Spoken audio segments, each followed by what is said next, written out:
2016 SLST-তে চাকরি পাওয়া যোগ্য শিক্ষক শিক্ষিকা এবং শিক্ষাকর্মীবৃন্দ আজকে সরকারের অপদার্থতার কারণে, আধিকারিকদের অপদার্থতার কারণে, প্রতিষ্ঠানের দুর্নীতির কারণে আমাদের চাকরি গেছে। তাই প্রতিষ্ঠানের দুর্নীতির দায় যেহেতু আমাদের উপর চাপিয়ে দেওয়া হচ্ছে, আমরা এই দায় স্বীকার করতে পারি না। এই দায় একমাত্র প্রতিষ্ঠানের এবং সেই প্রতিষ্ঠানের আধিকারিকদের। সেখানে মুখ্যমন্ত্রী তার দায় এড়াতে পারেন না। তিনি আমাদের পরীক্ষা যেভাবে নিয়েছিলেন, সমস্ত পদ্ধতি অবলম্বন করে আমরা যোগ্যতার নিরিখে বারংবার পাশ করে আজ পর্যন্ত আমরা চাকরিতে বহাল ছিলাম। কিন্তু 3 তারিখের পর আমাদের চাকরিটা গেছে, দেওয়ালে পিঠ থেকে গেছে।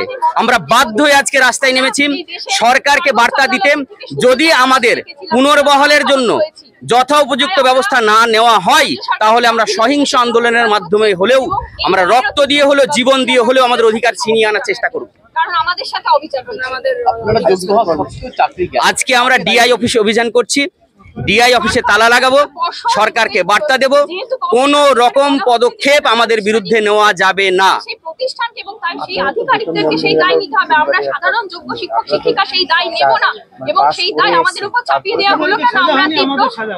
আমরা তো যোগ্যতা নিরিখে চাকরি করছিলাম, সুপ্রিম কোর্টের রায়তে আমাদের চাকরি চলে গেছে। সরকার এখনো পর্যন্ত অর্ডার জারি করেননি বলে হয়তো স্যালারিটা বন্ধ হচ্ছে না। তারপরেও আমরা দেখতে পাচ্ছি বিভিন্ন ডিআই অফিস, বিভিন্ন স্কুলের হেডমাস্টার মশাইদেরকে মৌখিকভাবে বলছেন স্যালারি এখন আপনারা সাবমিট করবেন না। বিশেষ করে 2016 SLST যোগ্য শিক্ষক শিক্ষিকারা আমরা এই আশঙ্কায় ভুগছি যে আমাদের বেতনটা যে কোনো মুহূর্তে সরকার স্টপ করে দিতে পারে। ফলে আমাদের রুজি রোজগারের প্রশ্ন, বেঁচে থাকার প্রশ্ন। তাই মরার আগে আরেকবার আমরা জ্বলে উঠতে চাই। মুখ্যমন্ত্রী মমতা বন্দ্যোপাধ্যায় বলেছেন যে আপনাদের আশ্বস্ত করেছেন, তারপরও কেন আশ্বস্ত করার চেষ্টা করেছেন? আশ্বস্ত হব, তারপর তো আমরা কোনো পদক্ষেপ নেব কি নেব না ঠিক করব। আশ্বস্ত করতে পারেননি। তিনি আজও যোগ্য এবং অযোগ্য মিলিয়ে মিশিয়ে একাকার করার চেষ্টা করছেন। তিনি আমাদের কথা ভাববেন, তারপরে অযোগ্যদের কথা ভাববেন বলেছেন। ফলে আমরা কখনোই আশ্বস্ত হতে পারছি না যে তিনি আমাদের হয়ে একমাত্র পদক্ষেপ করবেন। শামসুর শেখ, বাড়ি নদিয়া জেলা, স্কুল আমার পূর্ব মেদিনীপুর। আমাদের কর্মসূচি কি কারণে তা ইতিমধ্যে এই গোটা রাজ্যের মানুষ জানে। আমরা 2016 সালের যোগ্য ক্যান্ডিডেট যাদের বিরুদ্ধে এখনো অবধি সিবিআই বা কমিটি কারোর রিপোর্টে কোনো দুর্নীতির নাম কোনোভাবে উঠে আসেনি, তা সত্ত্বেও আজ আমরা সুপ্রিম কোর্টের রায়ে চাকরি হারা। আজ আমরা এখানে এসেছি আমাদের কিছু দাবি নিয়ে। সেই দাবিগুলোর মধ্যে মূল যে দাবিগুলো, সেগুলো আমরা চাইছি অবিলম্বে এসএসসি পর্ষদ সবার থেকে এবং অবশ্যই রাজ্য সরকারের থেকে যে যোগ্য ও অযোগ্যদের পৃথক লিস্ট প্রকাশ করা হোক। ওএমআর কপির যে মিরর ইমেজ, সেটা অতি সত্বর প্রকাশ করা হোক। কোনোভাবেই আমাদের যে প্রস্তাব দেওয়া হয়েছে ভলেন্টিয়ার সার্ভিসের, তাতে আমরা রাজি নই।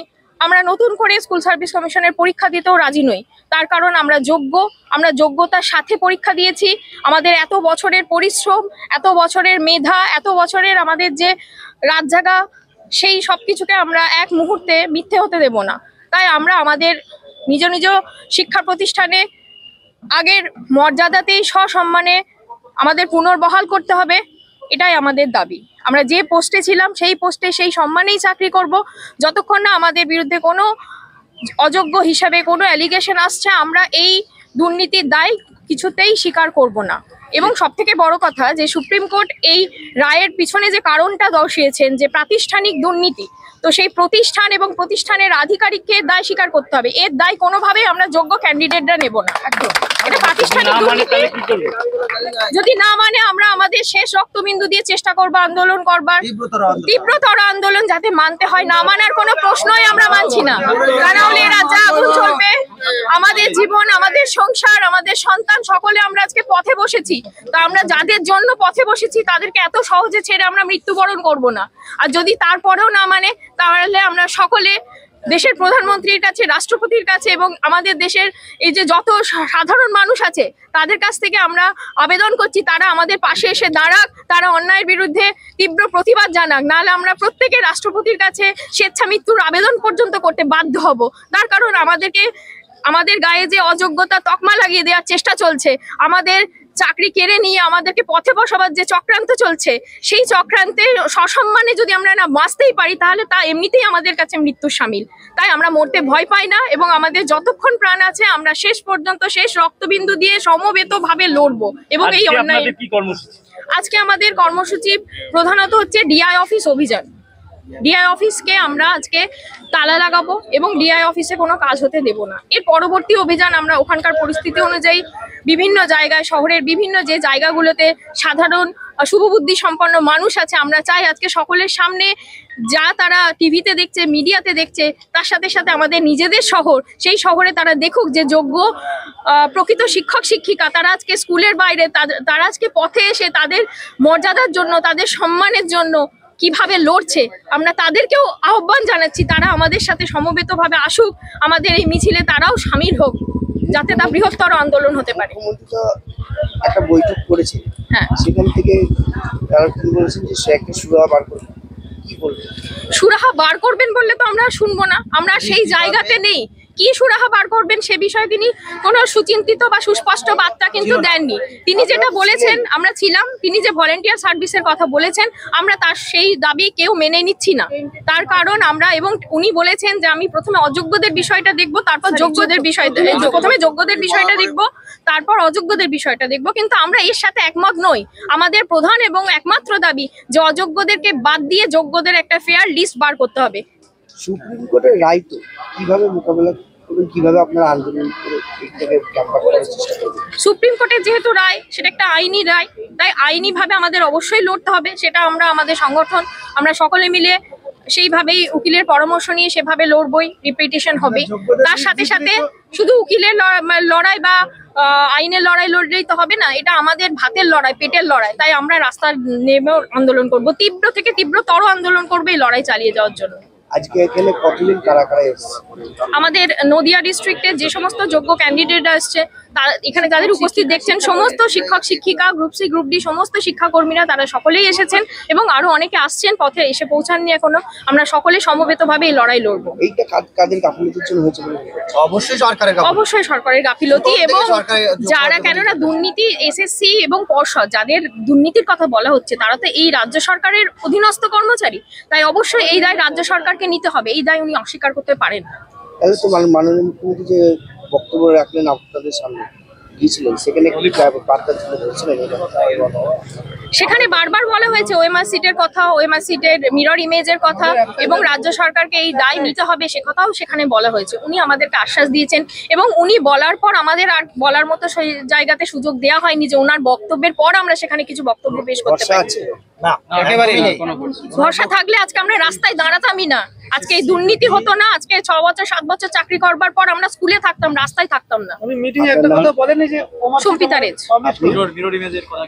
আমি মহাখোলা বিধান বিদ্যাপীঠ উচ্চ বিদ্যালয়ের সহকারী শিক্ষিকা পদে চাকরি করি।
পিছনে তারা পজিশন করছে